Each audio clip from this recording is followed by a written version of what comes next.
Hi everyone, welcome back to my YouTube channel. That is the BS Law Entrance Exam by your coach Bakul Hanspal. This is Bakul Hanspal, the founder, the CEO of this very tech startup. And in this video, we are going to continue with the Consumer Protection Act only. आपने पिछली video नहीं देखी तो I book पे जाके देख लीजिए. Right. सो consumer rights क्या है? अब देखो, कंज्यूमर राइट्स जब आपके पास 1986 का भी एक्ट नहीं बना था ना, तो यूएन की गाइडलाइंस आई थी 1985 में कि हमें कुछ ऐसा बनाना है जो कंज्यूमर्स के लिए बेनिफिशियल रहे. लक्ष्मी नारायण वाला केस में हटा रही हूँ, हमने पिछली क्लास में कर लिया था इसको. राइट. सो या आप देखोगे कि और वो सर्टन सेट ऑफ राइट्स थे कंज्यूमर्स के लिए. Right to be protected, right to be informed, right to be assured, right to be heard, right to seek redressal, right to consumer awareness. तो यही छह थे और इस पर थोड़ा एक्सपैंड करके एक्ट ने बता दिया. Right to be protected against marketing of goods and services which are hazardous to life, self explanatory है. Informed about quality, quantity and potency, purity.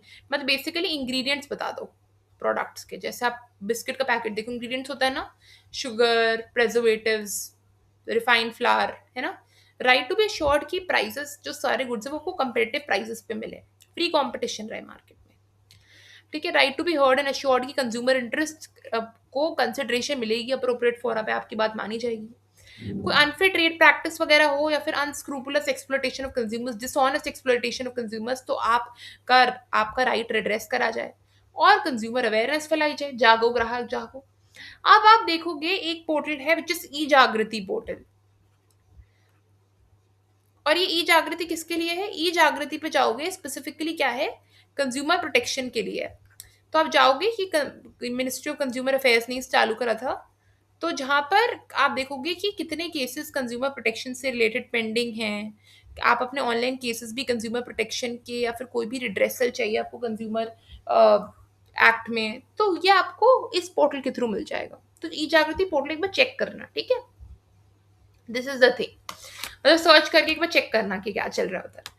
अब आते हैं डिफेक्ट और डेफिशिएंसी पर. देखो याद रखना, डेफिशिएंसी एक सर्विस में होती है और डिफेक्ट एक गुड में होता है. दोनों की डेफिनेशंस याद हो आपको, मोस्ट इंपॉर्टेंट है. कोई भी फॉल्ट, इम्परफेक्शन, शॉर्टकमिंग हो क्वालिटी, क्वांटिटी, पोटेंसी में ऑफ द गुड, तो ये हो जाएगा प्रोडक्ट डिफेक्टिव. और डेफिशिएंसी में अगेन कोई इनकमिंग, शॉर्टकमिंग या कोई इनएडिक्वेसी हो सर्विस में, मेडिकल नेग्लिजेंस है, डॉक्टर ने ठीक से एनेस्थीसिया नहीं दिया. एक केस पढ़ोगे आप, अगर टॉट्स में भी आपने पढ़ा हो, Lakshman Joshi versus Godbole, doctor Godbole. Doctor ने ठीक से एनेस्थीसिया एडमिनिस्टर नहीं करा था पेशेंट पर, पेशेंट मर गया था. This was medical negligence from the side of the doctor. Service आपने ठीक से नहीं दी थी. This is a case of medical negligence. Defect निकला, लाइक फॉर एग्जाम्पल कुछ भी हो सकता है. मैंने रिस्ट वॉच खरीदी, रिस्ट वॉच काम नहीं कर रही ठीक से, this was a defect in the product. या फिर डेफिशिएंसी में कोई भी एक्ट ऑफ नेग्लिजेंस है, ओमिशन है, कमीशन है बाय द पर्सन की इंजरी और लॉस हो, या फिर आप रेलिवेंट इंफॉर्मेशन बता ही नहीं रहे कंज्यूमर को कि आप, लेट्स से ये वाला प्रोडक्ट है,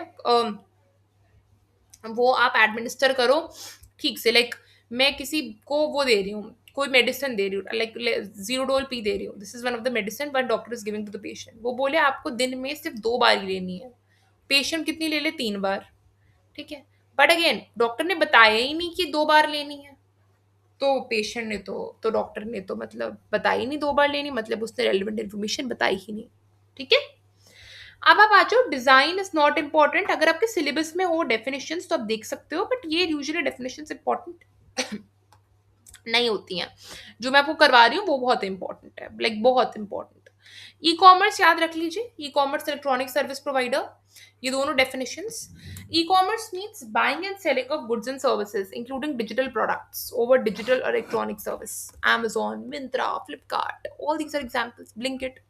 इलेक्ट्रॉनिक सर्विस प्रोवाइडर एक ऐसा बंदा है जो सर्विसेज देता है, टेक्नोलॉजीज देता है, फैसिलिटेट करता है सेलर को, वो एडवर्टाइज करे और अपने गुड्स को बेचे ऑनलाइन मार्केट प्लेस में, ऑनलाइन ऑक्शन साइट्स में भी. सर्विस प्रोवाइडर यार, इलेक्ट्रॉनिकली तुम कर रहे हो चीजें, फैसिलिटेट करो, that is electronic service provider. Endorsement है. देखो जो भी मैं तुम्हें डेफिनेशन करा रही हूँ ना, ड्यू के सिलेबस के अकॉर्डिंग करवा रही हूँ. ठीक है. तो ये डेफिनेशंस बहुत इंपॉर्टेंट है, अगर सिलेबस समझ में भी नहीं आ रहा है तो ये डेफिनेशंस करके चले जाना, आंसर राइटिंग में हेल्प करेगा। इंडोर्समेंट क्या होता है? लिंक्डइन इंडोर्समेंट सुना होगा। ये डेफिनेशन इंपॉर्टेंट नहीं है, एटलीस्ट यू के सिलेबस में नहीं है, बट येस जब आप पढ़ते हो सीसीपीए, सीसीपीए में पेनल्टीज पढ़ते हो तो वहां पर इंडोर्समेंट का एक चीज आता है। लाइक आपको पता होगा, जैसे बहुत सारे कंटेंट क्रिएटर्स हैं, बहुत सारे सोशल मीडिया इन्फ्लुएंसर्स हैं, वो बोलते हैं यार ये पर्टिकुलर एक्स कंपनी का प्रोडक्ट बहुत अच्छा है, आपकी स्किन को प्रोटेक्ट करेगा, they're endorsing that particular product, right? And it is demonstration, बहुत बार तो कि खुद अप्लाई करके बता रहे होते हैं, वर्बल स्टेटमेंट, तो इंडोर्समेंट होती है। और अगर आप फेक इंडोर्समेंट देते हो तो आप पर लगती है, तो आपको मना कर दिया जाता है कि आप इंडोर्स नहीं करोगे। अगर लेट्स से मैंने इंडोर्स करा किसी क्रीम को कि this cream is like good, protects your skin from UV rays, ठीक है, मैंने डेमोन्स्ट्रेट करके अच्छे से बताया, अब पता चल रहा है बहुत सारे कंज्यूमर्स को उससे एलर्जी हुई है, तो I would be asked by CCPA to not endorse that. मान लो मैं फिर भी इंडोर्स करती हूँ उस क्रीम को, तो इन दैट केस सीसीपीए मेरे को बोलेगा कि मैं 3 साल तक, दिस इज द प्रोविजन, कि 3 साल तक कोई भी प्रोडक्ट नहीं कर सकती इंडोर्स। मतलब मैं क्रीम कर रही हूँ, मैं परसों पेंसिल का भी इंडोर्समेंट नहीं कर सकती, आने आने के 3 साल तक मैं किसी इरेजर का नहीं कर सकती, मैं किसी लैपटॉप का नहीं कर सकती, मैं किसी को भी इंडोर्स नहीं कर सकती आने के 3 साल तक। तो this is one of the things. Goods देखो, गुड्स की डेफिनेशन हमें मिल गई है, ये मैंने आपको पढ़ा दी थी। अब आते हैं हार्म। अब आते हैं प्रोडक्ट लाइबिलिटी एक्शन पर। लाइक प्रोडक्ट लाइबिलिटी एक्शन, जब हम आंसर लिखते हो ना ये अब कहीं पेंसिल से नोट डाउन कर लो, अगर आप सोली मेरे से पढ़ रहे हो पेंसिल पेन से, या फिर again why am I specifying pencil, but again in your notebooks kindly just write it down. If any question comes on product liability action na, you need to write the definition of harm, always mention this definition of harm, like this is a non negotiable thing. अब चलो बात करते हैं इस पर। Harm क्या होता है? Damage to any property other than the product itself. Okay, मैंने एक प्रेशर कुकर खरीदा, ठीक है, जो बेसिक है, बहुत ही इम्प्लिसिट सी बात है, प्रेशर कुकर को प्रेशर झेलना है। प्रेशर कुकर प्रेशर नहीं झेल पाया, जिसकी वजह से वो कुकर गिर गया मेरे स्लैब पर, किचन के, और स्लैब ही टूट गया। मतलब damage to any property other than the product. Product खुद तो खराब हुआ ही, उसको लेना ही नहीं है, बट मेरी प्रॉपर्टी, मेरा किचन स्लैब खराब हो गया, मेरे को हार्म हुआ, ठीक है। Point number 1, personal injury, illness, death, ठीक है। हाथ पर कोई एक्स बंदा कुकर यूज करता, प्रेशर कुकर, उसके हाथ पे चोट आ गई, personal injury. Mental agony, emotional distress attendant to personal injury, ठीक है, इलनेस और डैमेज। बहुत ज्यादा आपको स्ट्रेस हुआ उससे, नर्वस शॉक लग गया, ठीक है, बहुत परेशान हो गए, इधर उधर लोग ठीक कराने जा रहे हो, मिल नहीं रहा है कोई भी, again this is an emotional distress. Loss of consortium, वो कुकर फटने से हमें आपके किसी एक्स बंदे के स्पाउस मर गया क्योंकि वो जल गया। Loss of consortium is what? Love affection, मतलब that spouse would not be able to give love affection to the other spouse, ठीक है। इन सिनारियोज में हार्म होता है। अब it shall not include any harm cause to a product itself और damage to the property. Product itself, cooker खुद फट गया, this is not actionable. Cooker ने किसी और को हार्म करा, दिस इज एक्शनेबल। और any damage to property on account of breach of warranty condition. अगर ब्रीच ऑफ वारंटी कंडीशन हो, ये आपका नहीं आता है सीपीए में, ठीक है। फिर कमर्शियल इकोनॉमिक लॉस, उस कुकर को खरीदने से मेरी जो सब्जियां थी, नॉट सब्जियां but yes the kind of dishes that I use to prepare with the help of that pressure cooker. Let's say I run a restaurant, and if I run that restaurant, I use pressure cooker to prepare those dishes. I have purchased a new pressure cooker. When I have purchased that new pressure cooker, and when I now prepare dishes, so whatever food items that now I prepare, those are not very good in taste as compared to my previous items that I used to prepare.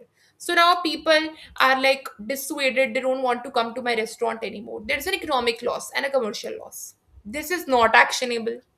Business में loss हो रहा है, not actionable, including any direct, incidental और consequential loss. This is a consequential loss, direct भी बोल सकते हो। So this is what is harm. Harm की डेफिनेशन याद रखनी है, प्रोडक्ट लायबिलिटी एक्शन में लिखनी है।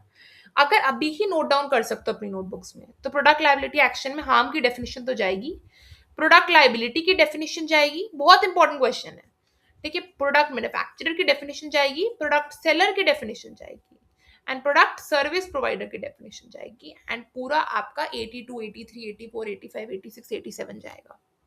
अभी मार्क करके लिख लो, जो भी मैंने अभी सेक्शन बोले 82 से 87 तक inclusive of both of them, ये सब जाएगा। ओके, अब आ जाओ मैन्युफैक्चरर कौन होता है।